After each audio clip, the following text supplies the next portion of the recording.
नमस्कार रसिक हो, नमस्कार, सुस्वागतम. मी अशोक शेंडकर.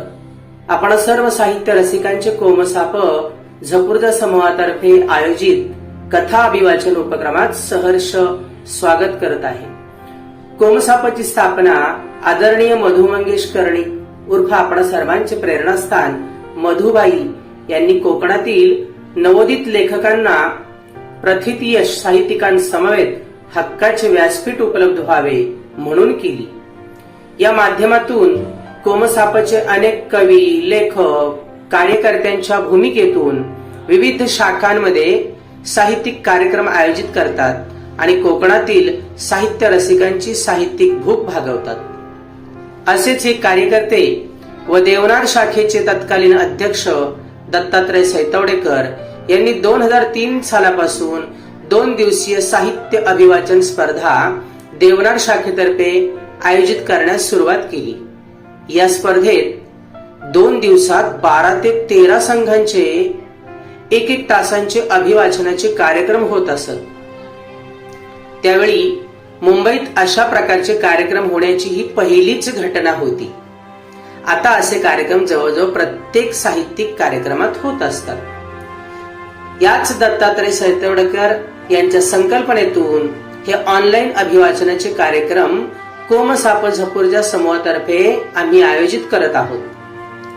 सैतवडेकर स्वतः एक उत्तम कवी, लेखक असून झपुर्झा ह्या कोमसापच्या त्रैमासिकाचे संपादक आहेत. रसिक हो, तळेगाव दाभाडे, तालुका मावळ या ठिकाणची कलापिनी संस्था आपल्या साहित्य अभिवाचन कार्यक्रमात गेल्या 10 वर्षापासून सहभागी होते. गेल्या 44 वर्षांच्या नाट्यांचा तसेच युवा नाट्य प्रशिक्षणाचा त्यांना अनुभव आहे. कलापिनीचे नाव देशात तसेच परदेशातही झळकलेले आहे. वेगवेगळ्या स्तरावरचे क्रमांक प्राप्त झालेले आहेत. पुरस्कारही मिळालेले आहेत. याच कलापिनी संस्थेतर्फे आज आपणापुढे सादर होत आहे राजन खान लिखित एका अटीचा संसार ही कथा.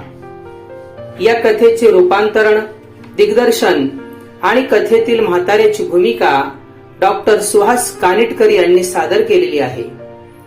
गेली 35 वर्ष आपल्या वैद्यकीय व्यवसाय सांभाळून ते आपल्यातील कलाकारालाही कलापिनीद्वारे व्यासपीठावर आणत आहेत.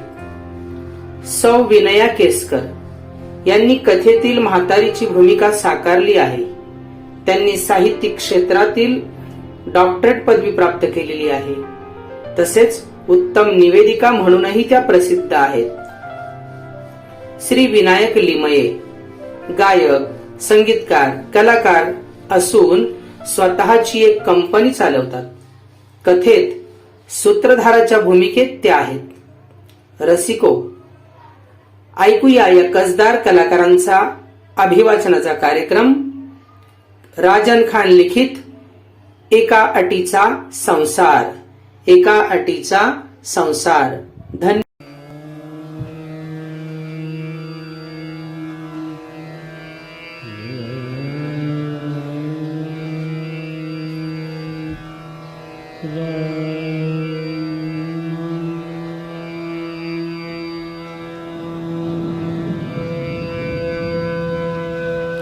सुस्वागतम सुस्वागतम.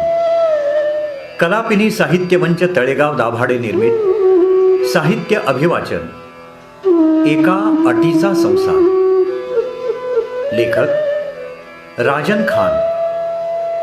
संकलन आणि दिग्दर्शन डॉक्टर सुहास कानिटकर. संगीत विनायक लिमये. यातील कलाकार विनायक लिमये, डॉक्टर विनया केसकर आणि डॉक्टर सुहास कानिटकर.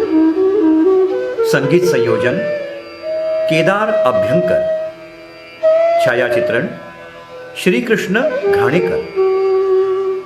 कलापिनी साहित्य मंच तळेगाव दाभाडे सादर करीत आहे एका अटीचा संसार. एका अटीचा संसार.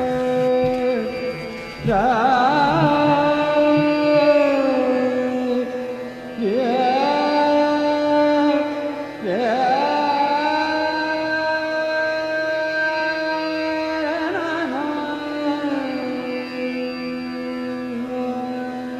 पाऊस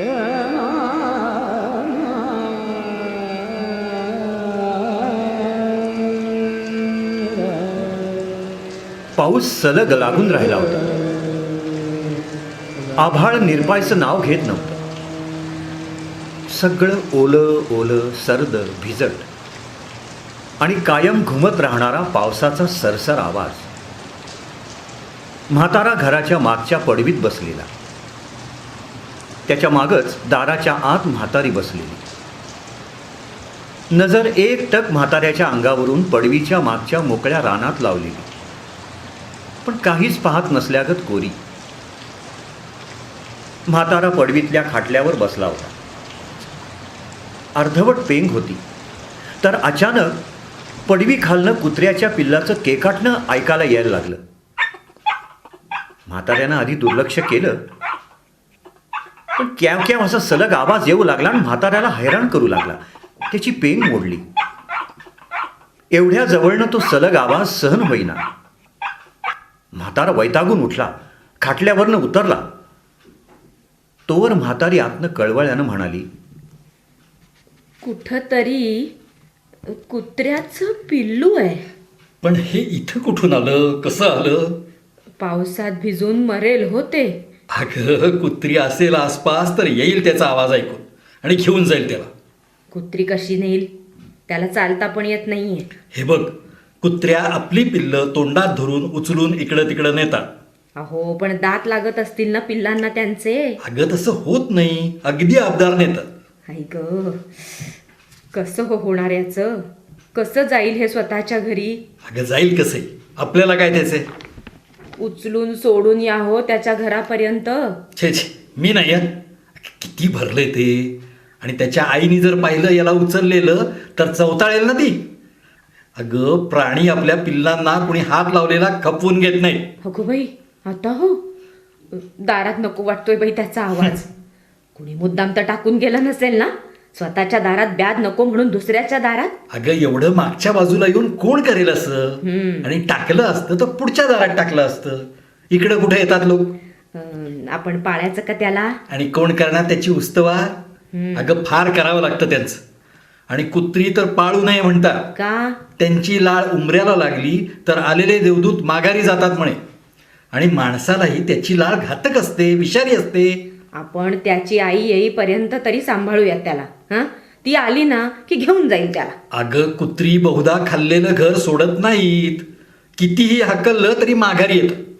आणि मला नाही वाटत आता याची आई परत येईल म्हणून. अगं, तिला या दिवसात स्वतःचा जीव जड झाला असणार. ती अजून याला कुठं सांभाळणार? गेली असेल सोडून. लांब सोडून तरी या बाई त्याला, आपल्या दारात नको. अगं, तिकडे मरेल असते. मरण का सुचतंय तुम्हाला? अगं, आता तूच म्हणाली होतीस ना मरेल म्हणून. आणि आपण कोण त्याला मारणारे किंवा जगवणारे? त्याच्या निशिबात असेल ते होईल. ते आपल्या समोर व्हायला नको. त्याला सोडा. मग मरू द्यायचं का त्याला? अहो, म्हणून तर म्हणतीये, घ्या वर. अहो, पण घ्या घ्या. अगं, हा, बरंच. अहो, किती दिवसांचं असेल हो हे? मला नाही कळत प्राण्यांचं वय. मुळात माणसांची वय पण लक्षात येत नाही. भाकरी आणू का त्याला खायला? छान, ही तुझी समज. आता काय झालं? अगं, त्याला दात तरी आले असतील का अजून? आणि त्यात तुझ्या हातची भाकरी खायची म्हणजे त्याला खलबत्ताच घेऊन बसावं लागेल ना. हो का? तुम्ही पण वापरता जणू खलबत्ता. अगं, पण कुत्र्याबरोबर कशाला तुलना करतेस माझी? लाज नाही वाटत तुला? तुम्हीच काढला खलबत्ता. आता भांडायचंय का तुला? तुम्हीच आधी सुरुवात केली. जा जा, शहाणपणा बाजळू नकोस. दूध आण त्याला वाटेल. घरातल्या वाटीत? मग कशात देणार दूध? जमिनीवर फेकतेस? मी नाही देणार. घरातली भांडी. मग किती घाण झालंय ते. मग मरू दे त्याला उपाशी. अहो, पण याला रोज रोज दूध द्यायचं म्हणजे? अगं, इथं माणसांना नाही, याला भाकरी खायला काय होतंय हो? अगं पण दारात येणारी कुत्री फक्त टाकलेले तुकडेच खातात. अगं, कोणत्याच जनावराचं पिल्लू लहानपणी भरीव अन्न खाऊ शकत नाही. त्याला द्रव पदार्थच द्यावे लागतात. हो का? हो. अहो, पण माझं हो कुठलं ज्ञान इतकं जनावरांचं. मी आपली अडाणी बाई, आणि माझं माणसाच्या पिलांचं तरी ज्ञान कुठे म्हणा. प्रत्येक गोष्ट स्वतःला लावून घेतली पाहिजे का? जाऊ दे. त्यावेळी माझं ऐकलं असतं तर ही वेळ आली नसती आज. जा जा, दूध आण जा.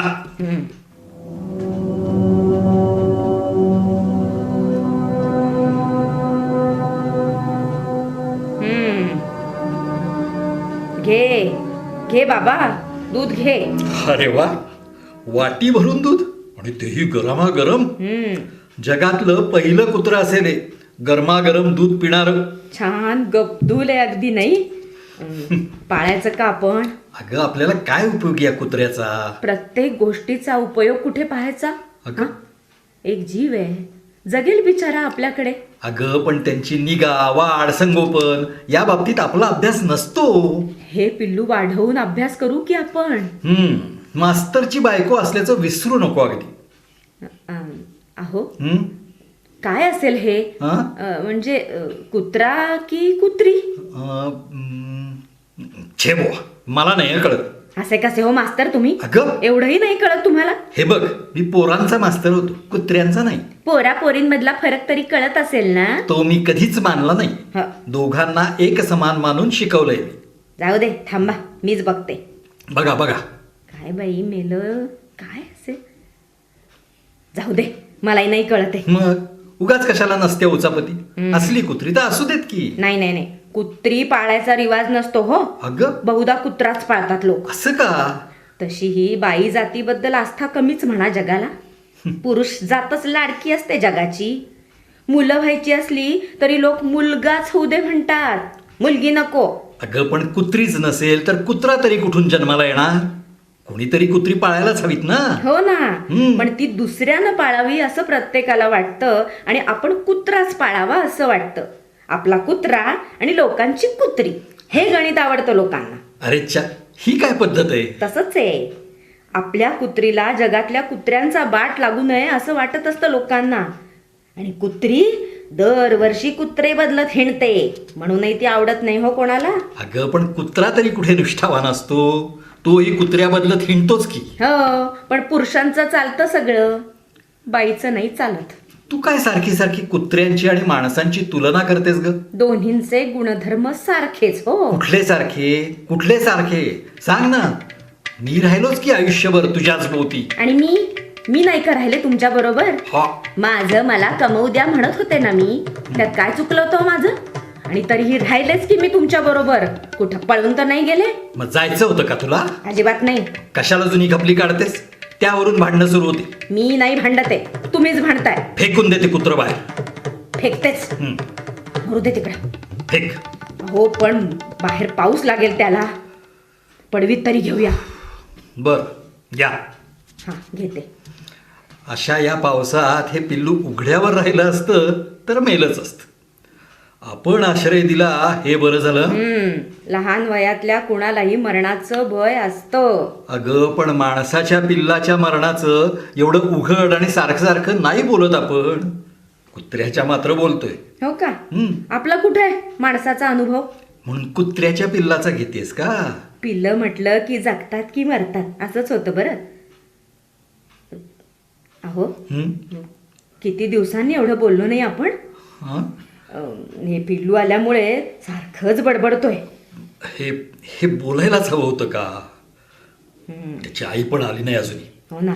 आणि तू म्हणतेस तशा कुत्र्या नवऱ्यांशी नाही तर आपल्या मुलांशी सुद्धा बेईमान होत असाव्यात. पण याची भावंड कुठं असतील हो? अगं बाकी कुत्र्या मांजऱ्यांच्या नशिबात हे फार असतं. काय? कोण कुठल्या घरी पडेल हे काही सांगता येत नाही. आपल्याला ना खरं तर हे आधीच सुचायला पाहिजे होतं. काय? कुत्री मांजरं पाळायला पाहिजे होती आपण. काय उपयोग? नुसती खायला कार मेली. हो ना. शी, कुठेही घाण करते. अहो अहो, अगं अगं बाई बाई बाई बाई, अहो सगळं करण्याआधी तरी सोडायचं त्याला. अगं. आता केल्यावर काय? त्यांनी सांगितलं नाही मला हागायला मुतायला आले म्हणून. तसं सांगायला ते काय तुमच्या वर्गातलं पोर आहे? अहो आपणच ओळखायचं. अगं असं कसं ओळखायचं? मी काही तज्ञ नाही कुत्र्यांचा. देतोच सोडून याला. भिजू दे पावसात. नको नको नका हो, भिजू देऊ नका त्याला. घ्या घ्या, वर घ्या. असू दे जाऊ दे. खायचं प्यायचं बरोबर कळते त्याला. अहो इथं 2 थेरडे राहतात आणि ते आपल्याला दया येऊन आसरा देतील हेही बरोबर कळलं त्याला. आणि हागाय मुतायचं कळत नाही होय. अहो मोजून 3-4 दिवसांचं छोटस पिल्लू आहे ते. त्याला काय कळणार आहे? आणि मोठं झाल्यावर जाईल स्वतः रानात. वाटल्यास आपण त्याला टमरेल घेऊन जायला शिकवू. कुत्री म्हणे शिकवू तसं शिकतात. म्हणजे मास्तरीण होणार म्हण की तू या कुत्र्यांची. तेवढं तरी होऊ द्या. बरं जमतंय का तुला? हे काय प्रमाणपत्र की प्रश्न? दोन्ही. बाईच्या जातीला जमतं सगळं. हं. घाण उपसण्यासाठीच असते ती. मग हेच जर स्वतःच्या पोरांचं केलं असतं. बोला बोला, किती आयुष्यभर बोचकारे काढायचेत ना तेवढे काढा. हो, आयुष्यभर नुसतं बोलून बोलून घेतलं, पण स्वतःच काय चुकलं ते नाही कधी सांगत. अगं जाऊ दे, जातेच मी. अगं अगं म्हातारा सुन्न झाल्यासारखा बाहेर बघत राहिला. तसाच तगमगत बसून राहिला तो. आपण बायकोला तसं बोलायला नको होतं असा अपराधी भाव मनात धरत. त्या रात्री पिल्लू रात्रभर केकटत होतं. रात्रभर दोघांच्या झोपा पुन्हा पुन्हा मोडत राहिल्या. एक तर केकाटण्यानी आणि दुसरं म्हणजे ते कोकलत जाऊन पडवीतनं खाली पडून भिजून मरतंय की काय या विचाराने. पाऊस पडत. म्हातारीने एकदा काळजीने विचारलं, अशा या पावसात टिकणार का हे? अगं बाहेर असतं तर मेलच असतं, पण इथं काय आहे? आसरा आहे. खायला प्यायला घालणारी माणसं आहेत, हागुमुतू काढणारी आई ती पाहिजे. काळीच नसावं त्याच्या आईला. कशी आपल्या पिल्लाला सोडून राहते हो. अगं तीही वाचवू शकली नसती त्याला अशा पावसात. मरणाचा पाऊस आहे. कदाचित तीच नेली असेल. नका हो, नका असं बोलू. अगं काय करू? बरं झालं आपल्यासारखे मालक मिळाले या पिल्लाला. वाचलं तरी ते. खाऊन पिऊन अगदी सुखात आहे. मालक? हो, मालकीची बरी हाव असते तुम्हा माणसांना. अगं हे भटकं कुत्र, त्याच्यावर कसली आली आहे मालकी? मग आपण कोण लागतो या कुत्र्याचे? कुणीच नाही. असं कसं? आपण पाळलंय त्याला. म्हणून तुझी त्याच्यावर मालकी? आपल्या दोघांची. माझी नाही बुवा. का? तुला व्हायचं असेल तर हो मालकी. आपल्याला काही त्यात रस नाही. तुमच्या खर्चावर जगणार तो, तर तुम्हीच त्याचे मालक की. ज्यांच्यावर आपण खर्च करतो ते काही सर्वच आपल्या मालकीचे होत नाहीत. टोमणा टाकताय. तसं समज. माणसा माणसात कसलं हो मालक आणि गुलाम? मग ते कुत्र्या माणसात तरी कशाला हवं? पण ते तर आपल्याच घरात राहतंय. अगं राहू दे की. म्हणून काय आपण त्याचं मालक व्हायचं? कुत्र्यांचं एक वाईट असतं, त्यांना स्वतःचा मालक स्वतः निवडता येत नाही हो. पदरी पडेल तो मालक मुकाट स्वीकारावा लागतो. हे दुःख आहे का तुझं? मी तर सगळं स्वातंत्र्य दिलं की तुला. तुम्ही पण कशाला करायला लागलात कुत्र्यांची आणि आपली तुलना? मी नाही, तूच करते. नवरा बायकोत नसतंच कोणी मालक आणि गुलाम, म्हणजे नसावं. पण मी कुठे तुला गुलाम म्हणून वागवलं? मी म्हणलं का तसं? म्हणलं मी कुत्र्यांविषयी बोलतेय. शी, हे पिल्लू म्हणजे वैताग झालाय मेला. द्यायचं का फेकून? द्या तिकडा. मी नाही देणार, तूच दे. पण तुमच्या एक लक्षात आलंय का? काय? आपण या पिल्लामुळं बडबडायला तर लागलोच होत, पण भांडायला सुद्धा लागलोत. अगं पण मला नको वाटतात आता भांडण. का? आता किती पावसाळे राहिले असतील आपले. अहो अहो गंभीर कशाला होताय? किती पडतोय हा पाऊस. काय करायचं एवढ्या पावसाचं? जास्तीचा पाऊस म्हणजे नवजात पिल्लांनाही धोका आणि पिकल्या पानांनाही धोकाच.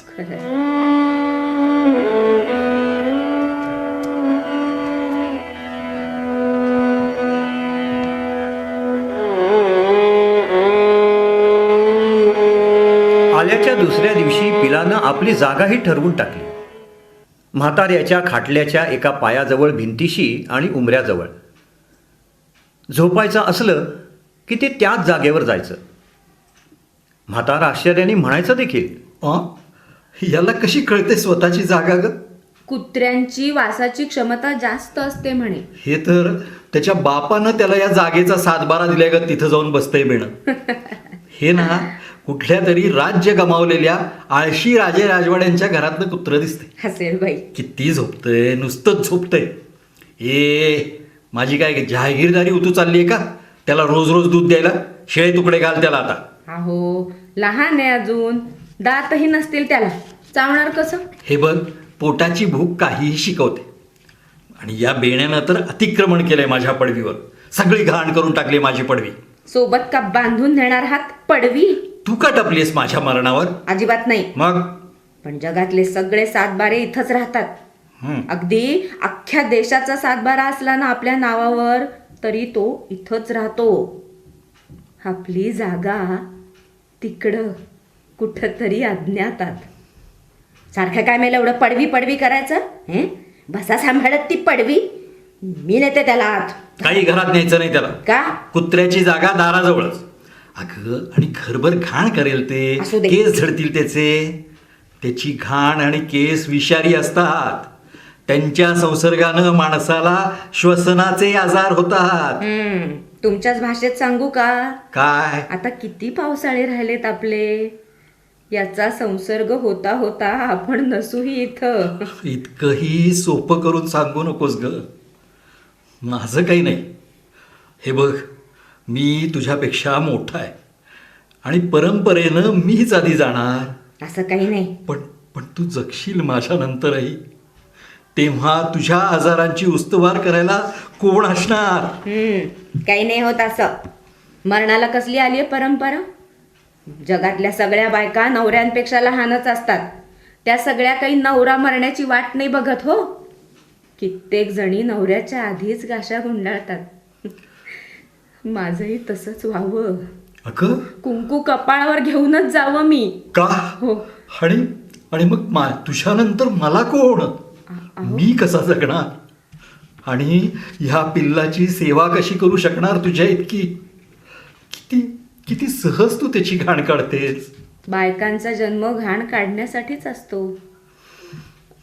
खरं तर नवरा बायकोनं नैसर्गिकपणे एकाच वेळी मरायची सोय हवी होती नाही? खरंय. दोघांनी एकाच वेळी लग्न केलेलं असतं. आयुष्यभर एकत्र राहण्याच्या शपथा घेतलेल्या असतात. एकत्र राहतातही ते. तसंच मरणही त्यांना एकाच वेळी यायला हवं. किमान आपल्यासारख्या ज्यांना कुणीच नाही अशा नवरा बायकोला तरी. अगं शक्य नसतं ना ते. मागे पुढे होतच. तीच काळजी वाटते हो मला. माझ्यानंतर तुम्ही एकटे हे पहा आपण पिल्लाबद्दल बोलतोय. देव का मग फेकून त्याला? रोजची खिटखिटच नको मेली. तुला करमेल का? पण चांगली रमलीस की त्याच्यात. खरंय. तुम्ही म्हणता ना तसंच आपण आधीच कुत्री मांजरं पाळायला हवी होती हो. म्हणजे वेळ चांगला गेला असता आपला. अगं तसाही गेलाच की ग वेळ. आणि वेळ काय तो जातोच. आपण त्यासाठी काहीही केलं नाही तरी जातोच. निवृत्तीनंतरचे हे दिवस कसे गेले ते कळलंच नाही बघ. हो. कुत्र्या मांजरांनी त्यात काय फरक पडला असता? आपल्यानंतर या पिलाचं काय होईल हो? अगं जिकडं तुकडा मिळेल तिकडं जाईल ते. त्याला तुकडा महत्वाचा, माणसं नाहीत काही. कुत्र्याचं आयुष्य किती असतं? हे बघ, आपण असे तोपर्यंत तरी हे पिल्लू मरत नाही. बर. एका आयुष्यात माणूस किती कुत्री पाळू शकत असेल हो? तुझं ठरलं का याला पाळायचं म्हणून? का तुम्हाला नाही वाटत? नाही, पाऊस थांबला की याला हकलायचं असं मी ठरवत होतो. मला तर वाटतंय पाऊस कधीच थांबू नये. खरंय.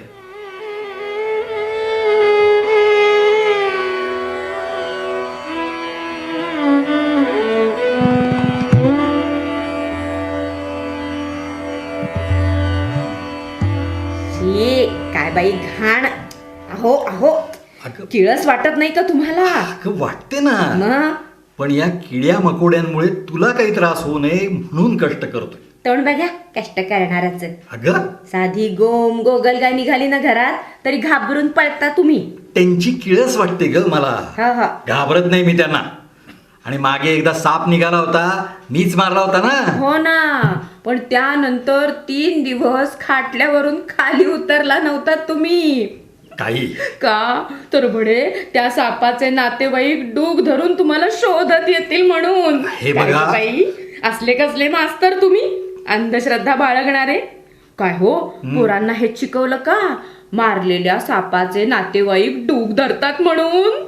हे बघ, त्या मास्तरकीच्या जीवावर तर जगवलंय मी तुला. आणि आजही जगवतोय. निवृत्ती वेतन येतं इमानदारीत म्हणून तुझी टिरटिर चालली. काहीच कमावता नसतो मी तर आज कसे जगलो असतो आपण? ना मूल ना बाळ ना शेत ना जमीन, मागं पुढं कुंडी नाही. आतापर्यंत बेवारस मेलो असतो आपण. हो का? नाहीतरी आता कुठं वारस ठेवून मरणार आहोत आपण? तेच ना. तुझा हट्ट नडला त्यावेळी. माझा आज कळेल तुला. मुलं बाळ जन्माला घालण्याचा फायदा काय ते आज कळेल. काही नाही. ज्यांना पोरं बाळं असतात त्यांची ही म्हातारपणं खितपतच जातात. उलट त्यांना वाटतं मुलं जन्माला नसती घातली तर बरं झालं असतं. त्यांच्यापेक्षा आपलं आयुष्य बरं, आपले आपण स्वतंत्र. पोरा बाळांची दुःख बाळगायला नको आणि पोरा बाळांनी दिलेली दुःख भोगायला नको. अगं हो, पण त्या दुःखांचं पण जगणं होऊन जातं ग त्यांचं. म्हणजे दुःखाचं कारण तरी सापडतं त्यांना जगायला. आपल्याला काय, ना कसलं दुःख ना कसलं सुख. आपल्याला काही कारण तरी आहे का जगायला? आपण आपले उगाच जगतोय, ना आगा ना पिछा. सरकारवर निवृत्ती वेतनाचा बोजा फक्त. आणि खरं सांगू का ग तुला, काय? अगं तू आहेस म्हणून मी जगतोय. अहो, नेमकं हेच कारण आहे मी जगायला. तुम्ही आहात म्हणूनच मी जगतेय ना. म्हणूनच वाटतं ना ग, काय? आपल्यासारख्या का कुणीच नसलेल्या म्हाताऱ्यांनी एकाच वेळी मरावं. पण हे पिल्लू आल्यापासून मरणाचं फार बोलू लागलोय. अगं आता मरणाचं बोलायचेच दिवस आहेत ग आपले. कशाला? जगतोय ना आपण, तर मग जगण्याचंच बोलायला हवं. जगण्याचं काय बोलणार या वयात? आणि जगणं तर चालूच आहे की, म्हणजे संपलंय आता जवळजवळ. तर संपलेल्या जगण्यावर काय बोलणार? ते थोडंच परत येणार आहे. जगण्यात झालेल्या चुका माघारी जाऊन दुरुस्त करता येणार आहेत का? नाही. अगं जगण्याला परतीची वाट नाही, फक्त पुढची एकच वाट, आणि मग शेवटचा थांबा. घरातही काय मास्तरकी करताय हो? मास्तर असताना असं कधीच बोलता आलं नाही ग. हे सगळं आता सुचतंय. आणि मला ऐकायला एकटीलाच गिराईक बनवताय होय? मीच बरी सापडते तुम्हाला. अगं मग कुणाला सांगणार? तरी तुला सांगत होतो आपण पोरं जन्माला घालू. झालं. आज मी पोरांना, सुनांना, लेकींना, जावयांना, नातवंडांना हे सगळं अनुभवाचं सांगत बसलो असतो. तुझे कान पिकवले नसते. मुद्दाम किती वेळा काढणार खपल्या? अगं पण आता हे आपण उघड बोलत राहायला काय हरकत आहे? नको. मरण जवळ आलं तरी मनातले राग, लोभ, विचार किती लपवणार आपण? आणि आता ते लपवण्याचा काही उपयोग आहे का? जाण्याआधी तरी आपली मनं एकमेकांना कळायला नकोत का ग? की जायचं तसंच पेटाऱ्यासारखी बंद मनं घेऊन गप्पपणे? तुला सांगतो, आता आपलं एकमेकांवर राग करायचं आणि तो मनातच कोंडून धरायचं वय संपलं. आता सगळा रोखठोक हिशोब, जेव्हाच्या तेव्हा. आता मनाच्या उधाऱ्या ठेवायचे दिवस संपले आपले. मुळात दिवसच किती राहिलेत ग आपले. काय म्हणतोय मी? अगं ऐकतेस ना? काही ऐकायचं नाहीये मला तुमचं. अगं सारखं मरणाचं सुस्तय बोलायला. मी जातेच कशी? अगं हात कुठे चाललीस आता? जातेच.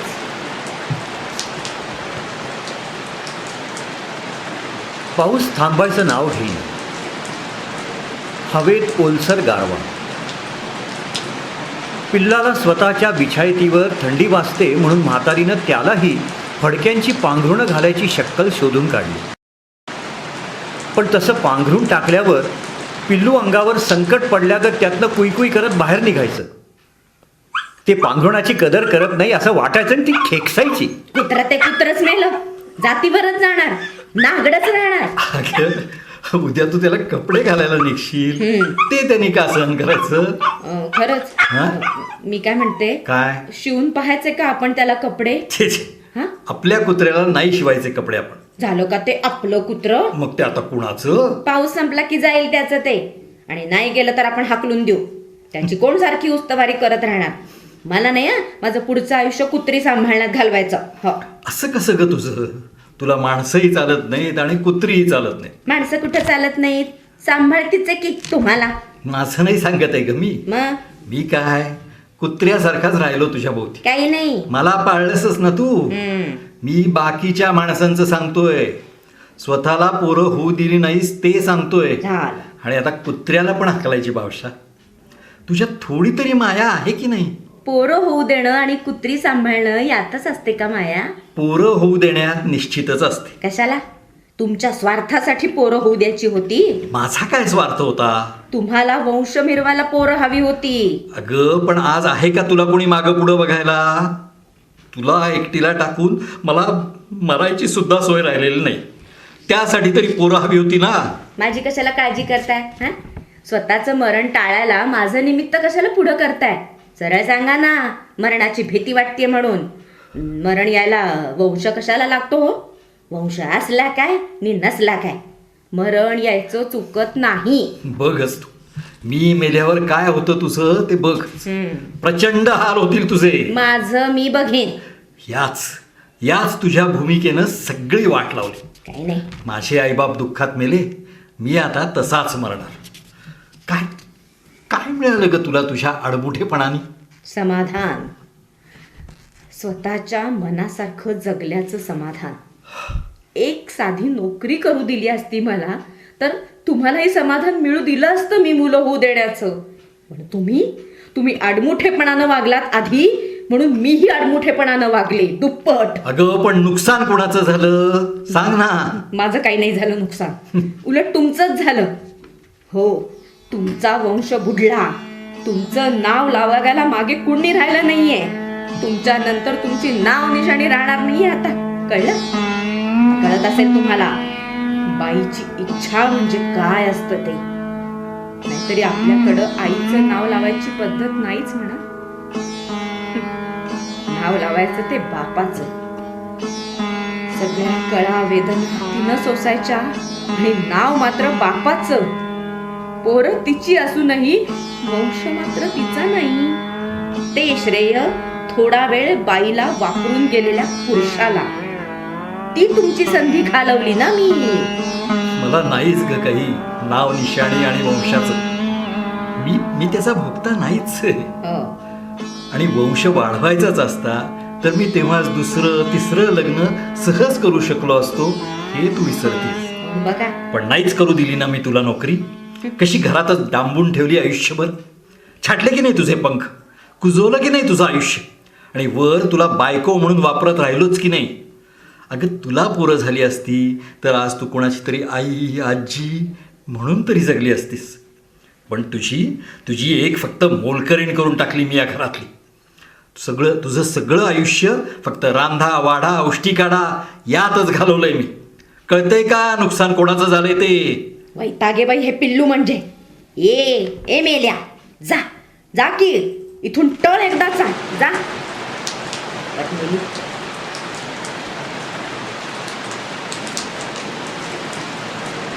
अहो, आपण की नाही या पिल्लाला छानसं नाव ठेवू. अगं पण तो कुत्रा आहे की कुत्री आहे ते ओळखलंयस का तू? हो, आता सगळं ते उभं राहूनच करताय म्हणल्यावर कुणालाही ओळखू येईल. कुत्रच आहे. अगं पण कशाला ठेवायचं नाव? असावं आपलं हाक मारायला. मग सरळ कुत्र्या म्हणून हाक मारायची. काहीतरीच काय हो. अगं खरंच सांगतोय मी, कुत्र्याला कुत्र्या म्हटल्यानं काय फरक पडणार आहे? ते काही रागावणार नाही. आणि हे तुझं पिल्लू आहे ना, त्याला माहितीही नाही आपण कुत्र आहोत म्हणून. हो ना. आपली जात कुत्र्याची आहे हे स्वतः कुत्र्यांनाच माहिती नसतं. खरंच की. काय हो, कुत्री एकमेकांना काय समजत असतील हो? म्हणजे काय म्हणत असतील? म्हणजे या पिल्लाच्या आपल्याबद्दल काय भावना असतील? आता काय असणार वेगळ्या? तो तुला आपली आई समजत असेल. अगं बाई. आणि मला आपला बाप. अरे वा वा. खरंच बाई, याला लावायचं का बाप म्हणून तुमचं नाव आणि आडनाव? पण त्याआधी त्याला एक झकास नाव ठेवावं लागेल. कसंही करून तू मला आपला कुत्रा ठरवायचा प्रयत्न कर. नाही हो. पण कल्पना चांगली आहे तुझी. बरं झालं, तुझ्या माझ्यासारख्या निपुत्रिकांना शेवटी एक वारस तरी मिळाला नाव लावायला. मला तर वाटतं याला आपण कायदेशीररित्या दत्तकच घेऊ. अगं बाई. मुलगाच मानू. मी त्याचा जन्माचा दाखला करून आणतो आणि त्याला शाळेतही घालतो. कशाला? घरीच शिकवा की त्याला. घरातच एवढा आदर्श शिक्षक असताना. खरंच मी ऐकलंय अगं, कुत्र्यांना जे शिकवावं ते शिकतात. मी शिकवतो याला. बर. पण काहीतरी नवीन शिकवा, म्हणजे वेगळं, जगा वेगळं. वेगळं काय? अहो, तुम्ही आपल्या कुत्र्याला बोलायला शिकवा. बोलायला? हो खरंच. अहो आपलं कुत्रं बोलायला लागलं ना हं. तर मजा येईल. मग आपण ना त्याच्याशी खूप खूप बोलू, त्याच्या मनातलं विचारू, आपल्या मनातलं सांगू. मी म्हणजे मला ना मनातलं सांगायला कुणीच मिळालं नाही हो आयुष्यभर. म्हणजे? कुणाशी तरी नेहमीच खूप बोलावं असं वाटत राहिलं, हं? पण तसं मला कुणीच सापडलं नाही हो कधी. अगदी एकही माणूस नाही सापडला मन उघडं करून दाखवावा असा. अगं असं कसं? आयुष्यात एवढी माणसं होती तुझ्या भोवती, तुझे आईबाप, भावंड, मैत्रिणी, आणि मी तर सर्वात जास्त काळ काढला तुझ्याबरोबर. सगळे असतात, पण कुणापुढे मन उघडं करायची सोय नसते हो. आपलं सगळंच्या सगळं मन कुणा एका समोर उघडं करून दाखवावं असं एकही माणूस नसतं आपल्या आयुष्यात. आपण प्रत्येकाजवळ अगदी थोडं थोडंच मन उघडं करतो, आणि तेही त्याच्या संदर्भापुरतंच. काय? बाकीचं मन दडवून ठेवतो. हं? आपलं मन असं तुकड्या तुकड्यांनी अनेक माणसांमध्ये वाटलेलं असतं. ते लोक मग आपल्याला त्यांच्या तुकड्यापुरतंच ओळखतात. आपलं संपूर्ण मन कुणालाच माहीत नसतं, आणि त्यामुळे कुणीच आपल्याला संपूर्ण ओळखत नाही. असं कसं? आपल्या आईला आपण वेगळ्या माहीत असतो तर बापाला वेगळ्या, सासूला वेगळ्या तर सासऱ्याला वेगळ्या, नवऱ्यालाही वेगळ्या. म्हणजे? त्याच्यासमोर तर आपण शरीरानं उघड्या होतो, पण अख्ख्या मनानं कधीच नाही. असं कसं? मला तर वाटलं की काय वाटलं? मी तुला सगळी ओळखतो. हो, एकदा स्वतःच्या मनाला विचारून बघा की आपण हिला सगळी ओळखतो का म्हणून. छे, गुढ आहे बुवा तुझं बोलणं. आणि हे असं बोलणं तर मी तुझ्याकडून पहिल्यांदाच ऐकतोय. सगळं आयुष्य जगून झाल्यावर आता मला हे पहिल्यांदाच कळतंय. मनात उमटणारा प्रत्येक शब्द, प्रत्येक विचार, प्रत्येक भावना व्यक्त करावी असं कोणी नाहीच मिळालं आपल्या आयुष्यात. अगं पण आता किती वर्षांचा संसार झाला आपला, त्यात आपण एवढ्या वर्षात तुम्ही तरी स्वतःचं अख्खं मन कुठं व्यक्त केलंय कुणासमोर? हं? विचार करून बघा ना. प्रत्येकाशी मनानं तुम्ही वेगळेच होता. एकाच अख्ख्या मनानं वावरलात का सगळ्या लोकांमध्ये? एकाच मनानं जगण्याची सोयच नसते हो माणसाला. हा पाऊस का थांबत नाहीये? सगळं जग धुवून काढतो की काय? जड वाटतंय ना माझं बोलणं? अगं मूल होऊ द्यायचं नाही असं तू ठरवलंयस, एवढंच मला माहिती होतं तुझ्या मनातलं. ते तेवढंच असतं का? म्हणजे त्याला लागून अनेक गोष्टी असतील ना हो माझ्या मनात. अजून काय असणार आहेत? माझ्यावरची बदल्याची भावना, दुसरं काय? तेवढ्या एकाच भावनेचं मन असू शकेल का? मला कळत नाहीये. तेच म्हणते मी. नाहीच कळलं माझं अख्खं मन तुम्हाला? मग माझं तरी कळलं का तुला? नाही कळलं. मग काय? तुम्हीच विचार करा ना. अहो इतक्या वर्षांचा झाला आपला संसार, ह्यात आपण अजून एकमेकांना ओळखत नाही, तर मग याला संसार झाला असं म्हणायचं का?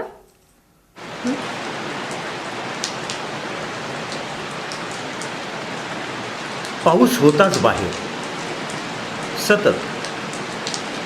म्हातारी तरी आतबाहेर करत असायची आतल्या घरातून, पण म्हातारा आणि पिल्लू कायम पडवीतच. म्हातारा फारसा काही बोला बिलायचा नाही, निव्वळ गुमसुम असायचा. न कंटाळता अख्खा दिवस आणि अख्खी रात्र पडवीत काढायचा खाटल्यावर बसून. नोकरीतनं निवृत्त झाल्यापासून हे असंच. पूर्वी कधीतरी म्हातारी म्हणायची त्याला, अहो असं नुसतं गप्प कसं बसवतं तुम्हाला? अहो काहीतरी बोलावं माणसानं. अखंड 35 वर्ष बडबड केली आहे मी, भरपूर बोललोय. आता मी तोंडाला टाळा लावून राहणार. सरकार आता मला जे निवृत्ती वेतन देतंय ते तोंड बंद ठेवण्यासाठीच. नाहीतरी आता आपल्या आयुष्यात बोलण्यासारखं राहिलंय तरी काय? म्हातारा गावात कुणात मिसळायचा नाही. गावातल्या कशातही भाग घ्यायचा नाही. मास्तर असताना कसली कसली पुस्तकं आणून वाचायचा तो. पण ज्या दिवशी तो निवृत्त झाला त्या दिवसापासून एकाही पुस्तकाला त्यांनी हात लावला नाही. कसला नादही नव्हता त्याला आणि कसलं व्यसनही नव्हतं. म्हाताऱ्याचं घरही आता जुनं झालं होतं आणि त्यानं ते निवृत्तीनंतर कधीच दुरुस्त करून घेतलं नव्हतं. म्हातारी त्याला म्हणाली होती, घराची डागडुजी करून घ्यायला हवी हो. कुणासाठी? कोण राहणार आपल्यानंतर इथे? ज्यांना पुढच्या पिढ्या असतात त्यांनी आपली घरं दुरुस्त राखायची असतात. म्हातारीचं माहेर तर कधीच तुटलं होतं. ती लग्न होऊन आल्यावर काही काळातच. तेव्हापासून म्हातारीनं कधी तिकडं पाय टाकला नव्हता आणि माहेरच्यानी कधी तिच्याकडे तोंड वळवलं नव्हतं. म्हाताऱ्यानं लग्न केलं तेव्हा तो मास्तर होता आणि त्यानं शिकलेली बायको केली होती. ती फार शिकलेली नव्हती, पण त्या काळात मास्तरीण व्हायला ते शिक्षण पुरेसं होतं आणि त्या काळात बायकांमध्ये तेवढंही शिकणं मोठं होतं. म्हाताऱ्याच्या नव्या नवेल्या बायकोनं सासरी आल्या आल्या नवऱ्याकडे इच्छा व्यक्त केली की मला नोकरी करायची आहे. कशाला? मी शिकले ते वाया जाऊ नये. शिकणं हे फक्त नोकरीसाठीच असतं का? माणसाची समजूत वाढावी म्हणूनही ते असतं. असेल, पण मला नोकरी करावीशी वाटते. शिकणं अंमलात आणावंसं वाटतं. हे बघ, मला त्याची काही खास गरज वाटत नाही. दोघांपैकी एकानं कमावलेलं पुरे. अहो, पण मला नुसती कमाई नाही करायची. मला शिक्षिका व्हायचंय. लहानपणापासून मला मास्तरीण व्हायची इच्छा आहे हो. मला काय वाटतं की आपण मुलं घडवावीत. शिक्षिका होण्यापुरतं शिक्षण झालंय म्हणून शिक्षिका व्हावं असं वाटतंय का? तसं ते नाही. मग कमी झालं असतं किंवा जास्त झालं असतं तर? पण आता जेवढं झालंय त्याचा तरी उपयोग करू दे ना. नको. का पण? नोकरी करून उपयोग नको.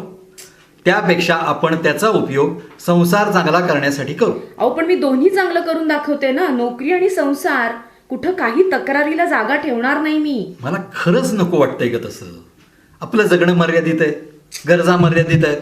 जगायला लागतो तेवढा पैसा येतो. अहो, पण आपलं घर जर तेवढ्या पैशांवर चालत असेल तर एकाच घरातल्या दोघांनी नोकरी करण्याची काय गरज आहे? म्हणजे उलट तू नोकरी नाही केलीस तर तुझ्याऐवजी कुणा खऱ्या गरजवंताचं तरी भलं होईल. तू कशाला गरज नसताना ती जागा अडवतेस? आणि हे बघ, मुलं घडवण्याची जबाबदारी तुझी नाही. म्हणजे बाकीचे तमाम शिक्षक आहेत की त्यांच्यासाठी. आपल्याला जेव्हा मुलं होतील तेव्हा ती घडव. ते वेगळं आहे. त्यांना उपयोग होईल तुझ्या शिक्षणाचा. आणि एवढीच हौस असेल शिकवायची तर गावातली 4 पोरं जमव आणि त्यांच्या मोफत शिकवण्या घे. तसं नाही हो. किंवा आणखी एक पर्याय सांगतो तुला. काय? मी सांभाळतो संसार. काय? तू एकटी नोकरीला जा. तुझ्या येणाऱ्या पैशांवर आपण घर चालू. मी सोडतो नोकरी. हे बघ, माझं ऐक, नको करूस तू नोकरी. अहो, पण जगण्याचं जे जे लागतं ते तुला कधीही कमी पडू देणार नाही आणि या घरात तुला कधीही असुरक्षित वाटणार नाही. अहो, तुम्ही नवरा म्हणून जे वागायचं ते वागा ना. अगं. मला फक्त नोकरी करू द्या. ते मी पाहिलेलं स्वप्न आहे हो. ते पूर्ण होऊ दे. मी नवरा म्हणूनच वागणार ग. मग पण तू नोकरीचा आग्रह धरू नको ना. त्याची आपल्याला खरंच गरज नाहीये. अहो, पण मला कर्तबगारी करून दाखवायची आहे. आयत्या पगाराच्या चाकरीत कर्तबगारी शून्य असते. काय हो तुम्ही? मी सांगतो ना तुला. तू घरात 4 पोरं जमव आणि त्यांच्या फुक्कट शिकवण्या घे. नको. त्यातनं पोरं तयार झाली तर त्याला खरी कर्तबगारी म्हणता येईल. ती मग त्याचा नाद सोडून म्हाताऱ्याच्या आईबापांकडे गेली. तर म्हाताऱ्याचा बाप म्हणाला, आमच्या घराण्यात खरंच बाईनं आजवर चाकरी केलेली नाही. तुला तरी काय गरज आहे? मग ती माहेरी गेली. तिच्या माहेरचे लोक तिच्या नवऱ्याला समजावायला आले आणि म्हणाले, करू द्या की तिला नोकरी, एवढी ती म्हणते तर. एकतर तिनं नोकरी करावी किंवा मी. तिला वाटतंय नोकरी करावी, मला वाटतंय नाही. तिची इच्छा चुकीची आहे असं मला वाटतंय. आणि मी तिच्यासमोर सुद्धा पर्याय ठेवला आहे. नोकरीच करायची तर तिनं ती करावी. पण मी नोकरी सोडतो. सगळा संसार सांभाळतो, सगळी घरकामं करतो. दोघांपैकी एकानं बाहेरचं काम करावं आणि एकानं घर सांभाळावं असा तो विचार आहे. तर तेही तिला नकोय. आणि काय ग, तू प्रत्येक गोष्ट घेऊन जाणार आहेस का आईबापांकडे? कधीतरी तुझे निर्णय तुलाच घ्यावे लागतील. हे बघ, आयुष्य आपल्याला एकत्र काढायचंय. तर आपण प्रत्येक गोष्ट, मग ती चुकीची असो किंवा बरोबर, आपल्यात ठरवत जाऊ. बरं, तिसरं त्यात कुणीही घुसता कामा नये. ठीक आहे. मला नोकरी करू देणार की नाही? नाही.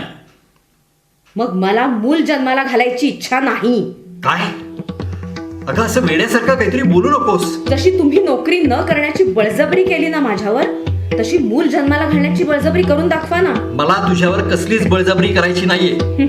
आपण समजुतीनं निर्णय घेत जाऊ. तुमचं मूल जन्माला घालायचं नाही हा माझा समजूतदारच निर्णय. नाहीतर मला नोकरी करू दे. हे बघ, संसारात अशी व्यावसायिक भाषा नसावी. तुमची भाषा ही नवरेशाहीचीच आहे. मूल जन्माला घालायचं नाही हे तुझं पक्क ठरलं. नोकरी करू देणार नसाल तर हो. ठीक आहे. यापुढे आपण नोकरी आणि मूल या विषयावर काहीही बोलायचं नाही. हा विषय इथंच संपला. ठीक आहे, संपला तर संपला.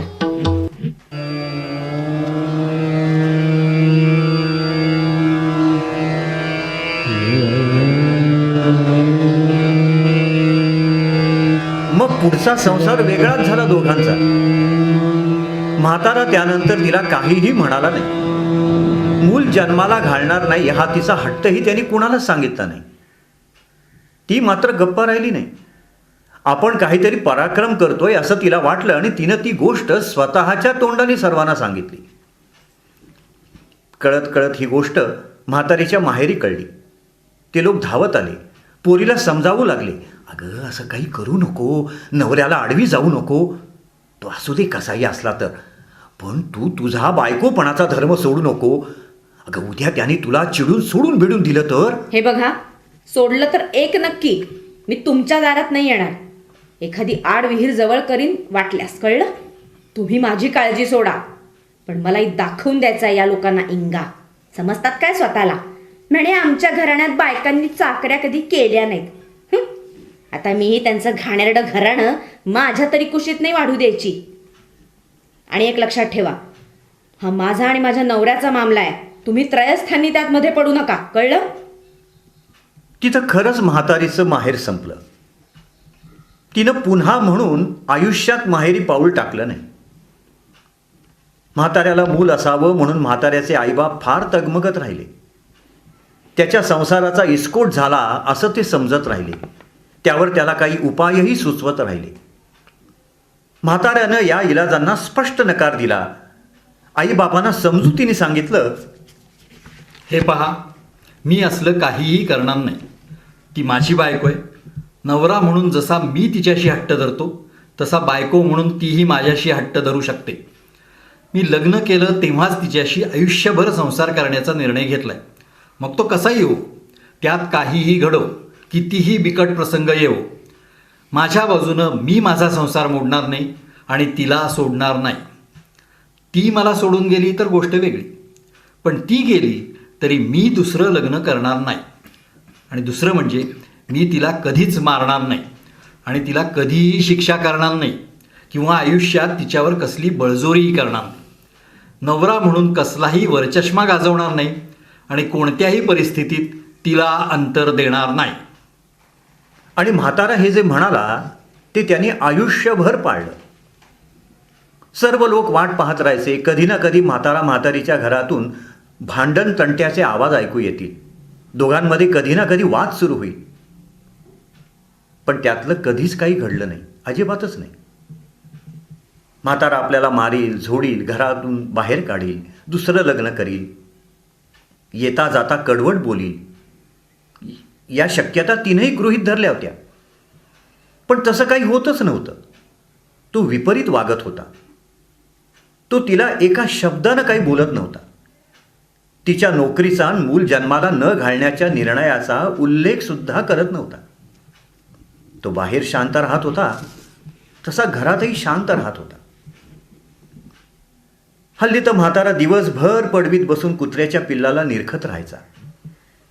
एकदा म्हाताऱ्यानं पिल्लाच्या अंगावरच्या पिसवा आणि किडं कायमचे घालवावेत म्हणून स्वतःच्या डोक्यानंच एका वाटीत घासलेट घेतलं आणि कापडाचा बोळा करून पिल्लाच्या सगळ्या अंगाला चोळू लागला. त्याच्या गुबगुबीत लोकरीच्या आत पार त्वचेलाच बोळा भिडवू लागला. घासलेटचा उग्रवास पिल्लाला आवडला नसावा किंवा घासलेटनं त्याच्या अंगाची आग होऊ लागली असावी. ते तोंड झाडू लागलं. एवढं मी करतोय याच्यासाठी थोडा वेळ गळ सोसायला काय झालं? घालणारच आहे ना मी याला अंघोळ. ओरडते कशाला? थांब, देतोच फेकून याला. मर मर तिकडे मर. त्यांनी एका झटक्यात पिल्लाला उचलून पडवीखाली पावसात फेकून दिलं. क्षणभर पिल्लू आधांतरी झुललं आणि रपकन जाऊन जमिनीवर पडलं. पण लगेचच पिल्लू स्वतःच्या पायांवर उभं झालं होतं आणि चिखलानं लडबडलं होतं. वरनं पावसानं भिजत होतं आणि या संकटाचं आकलन न झाल्याने घाबरून जास्तच किंचाळत होतं. त्याची सगळी लोकर मातीने पाण्याने भरून गेली होती. म्हातारीने पटकन वाकून त्याला उचललं दोन्ही हातात आणि कळवळूनच विचारलं, बाई ग बाई, अरे पिला लागलं नाही ना रे तुला? अगं टाक टाक त्याला खाली टाक. हा अगं कुत्र्याला जवळ घेतल्याने दमा होतो. अहो मग फेकायचं कशाला त्याला? हे बघ, ते माझं पिल्लू आहे, त्याचं मी काहीही करेन. तुमचं? तुम्ही जन्माला घातलं का त्याला? अगं हं? मीही केली की त्याची उस्तवार. माझं सुद्धा येते. नुसत्या आयत्या पिसवा बघण्याशिवाय काय करताय हो तुम्ही त्याच्यासाठी? मग इथं माझ्या पडवीत ठेवू नको त्याला. पडवी कधीपासून तुमची झाली? जन्मल्यापासनं माझीच आहे. मीच मालक आहे या पडवीचा आणि या घराचा. आणि मी कोणीच नाही का? कोणीच नाही. हं? या पिल्लासारखीच तूही या घरात बाहेरनं चाललेली आहेस, उपरीच आहेस. हो का? हे आज एवढ्या वर्षांनी सांगताय मला? माझी आणि या कुत्र्याची लायकी एकच का? हो. का गरज संपली माझी? होती कधी गरज तुझी? का हो? बायको म्हणून एवढी वर्ष वापरलं ते? कुठं वापरलं मी तुला बायकोसारखं? तू जे या घरात वागलीस वावरलीस ती कामं तर कुणी मोलकरीणी सुद्धा करते. हो का? तू काय वेगळं केलंस? तुला कशाला बायको म्हणायला हवंय? तुम्ही तरी कुठं राहिलात नवऱ्यासारखे? हं? स्वतःच्याच घरात परक्या पाहुण्यासारखे राहिलात तुम्ही. तुम्हाला कुठं वागवता आलं मला बायकोसारखं? हं? भ्याडासारखे दूर राहिलात माझ्यापासून. भ्याड? हो. भ्याड नको म्हणूस मला. दुसरं काय म्हणणार? भ्याडच आहात तुम्ही. नाही ग. आज एवढा क्रूरपणा या कुत्र्याला दाखवला ना, त्यातलं निम्मा जरी दाखवला असता तरी खऱ्या अर्थानं बायकोच राहिले असते मी तुमची. अगं रोज रात्री वाट पाहिली मी. हा माणूस खऱ्या पुरुषासारखा माझ्या अंगावर येईल, काय सांगतेस? म्हणेल नाही ऐकणार मी तुझं, काही नाही ऐकणार, अगं, मला मूल हवं. पण पण बुलचट हो तुम्ही. नाही ग, नाही. बायकोला घाबरलात. हिम्मत नव्हती तुमच्या. अहो मला ओलांडून साधी दुसरी बायको आणण्याची धमक सुद्धा नाही दाखवली तुम्ही. तुम्ही कसले नवरे? शी. अगं, हं? तू तू तू खरंच अहो. रोज रात्री वाट पाहिजेस माझी? नाही म्हणजे- खरंच खरंच वाट पाहिजेस? अहो अगं मी पण वाट पाहायचो पडवीत, हं? तू येशील म्हणून. पण भ्याड काय म्हणतेस मला? मला नव्हतंच करायचं दुसरं लग्न. अहो, अहो, रडताय कशाला? रडू नका हो, रडू नका. मला कधीच नाही कळलं तुम्ही एवढे हळवे आहात म्हणून. मी तुम्हाला टणक समजत राहिले हो, आणि तुमच्या टणकपणावरच प्रेम केलं मी. मला वाटत राहिलं कसा हा माणूस आपल्या म्हणण्यावर ठाम आणि भक्कम आहे, किती निश्चयी आहे. अहो, तुमच्यामुळेच तर माझ्यातही टणकपणा आला. ती छबी आवडत राहिली मला तुमची. काय सांगतेस? आधी आधी राग यायचा मला, हा माणूस आपल्याला नोकरी करू देत नाही म्हणून. पण पण नंतर राग अजिबात राहिला नाही हो, अजिबात नाही. खरं सांगू, उलट प्रेमच बसलं तुमच्यावर. काय सांगतेस? वाटत राहिलं या माणसानं कधीच आपल्या समोर माघार घेऊ नये, कधीच आपल्या समोर नांगी टाकू नये, कधीही आपल्याशी तडजोड करू नये, म्हणू नये नोकरी कर म्हणून. आणि पुढं पुढं मनातून मला नोकरी नकोच वाटत राहील. मनातून तो आग्रह संपला. मला नेहमी भीती वाटत राहिली की मूल होण्यासाठी तुम्ही तोंड देखलं का विना माझी इच्छा पूर्ण करण्याचं बोलाल. नाही का? पण तसं व्हावं असं मला नाही कधी वाटलं. काय? हो, झालं असतं तर मला नवरा म्हणून तुमची किंमत नसती वाटली. तुम्हीही इतर नवऱ्यांसारखे पेदरे आहात असं मी समजले असते. नाही ग. तुम्ही नवरा म्हणून जगा वेगळे आहात असंच मी मानत राहिले, आणि त्या वेगळेपणाच्या प्रेमातच मी पडत गेले. अहो त्या जोमातच मी तुमचा संसार रेटला. मला नव्हतं फेकायचं ग हे पिल्लू, असू दे हो. पण हे आल्यापासून माझी मनस्थिती फार बदलून गेली बघ. पण पण भ्याड नको म्हणूस मला. अगं मला तुझ्यावर बळजोरी करायची नव्हती. माझंही तुझ्यावर प्रेम होतच ग. काय तुझं हट्ट करणं आवडलं मला. अगं बाई, नोकरी करणं योग्य नाही वाटलं. तुझी ती इच्छाही नाही आवडली. हे बघ, कमवून आणण्याची दगदग मी करावी आणि तुला सुखात ठेवावं असं स्वप्न मी पाहिलं होतं. होय का हो? पण तुझा हट्ट त्याला आडवा आला. मला मूल न होऊ देण्याची तुझी अट. मला माहिती होतं नवरा म्हणून मी तुझी अडवणूक करू शकतो, तुझ्यावर बळजोरी करू शकतो, पण मला तसं करायचं नव्हतं ग. तुला त्रास द्यायचा नव्हता. तुझं स्वतःच्या हट्टावर अडून राहणंच भावलं मला. पण त्या हट्टाचा अपमान करावा असं नाही वाटलं कधी. मला वाटत राहिलं मनातली तुझी हट्टाची भावना संपेल तेव्हा तू येशील स्वतःहून माझ्याकडे. हो, पण मला भीती वाटत राहिली हो तुमची. नाही ग, म्हणजे मी आले आणि तुम्ही चिडकारलं तर नाही असं नाही. वाटत राहिलं. अहो तुमचं दडपण येत राहिलं हो मनावर. मला वाटलं माझं मन कळेल तुम्हाला, मी नमलीये हे कळेल तुम्हाला.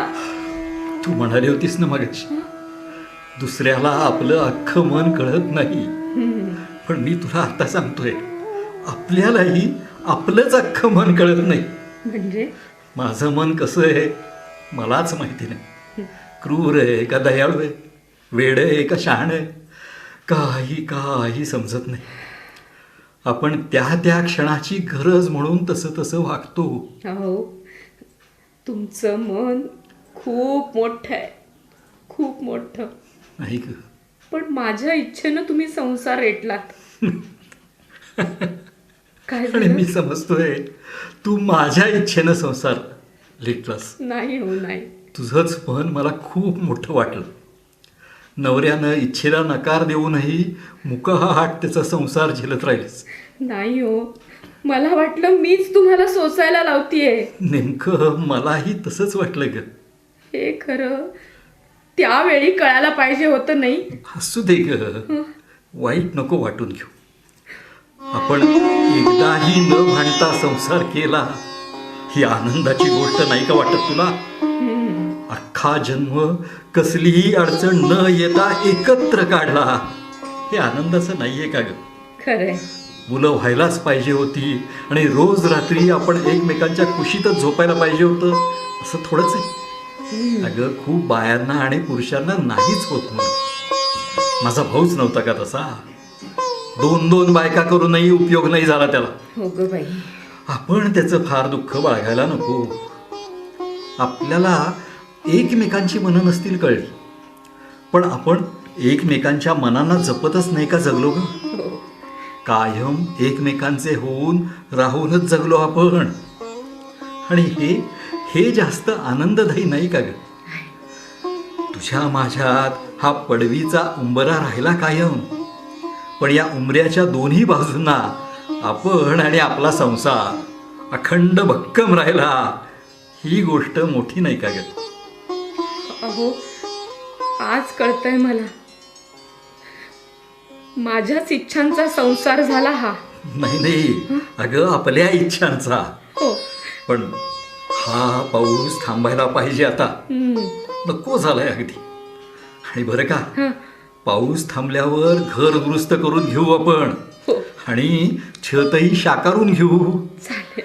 आपण आहोत तोवर घर म्हातारं होऊ देता कामा नये. काय? अगदी खरंय हो, अगदी खरंय.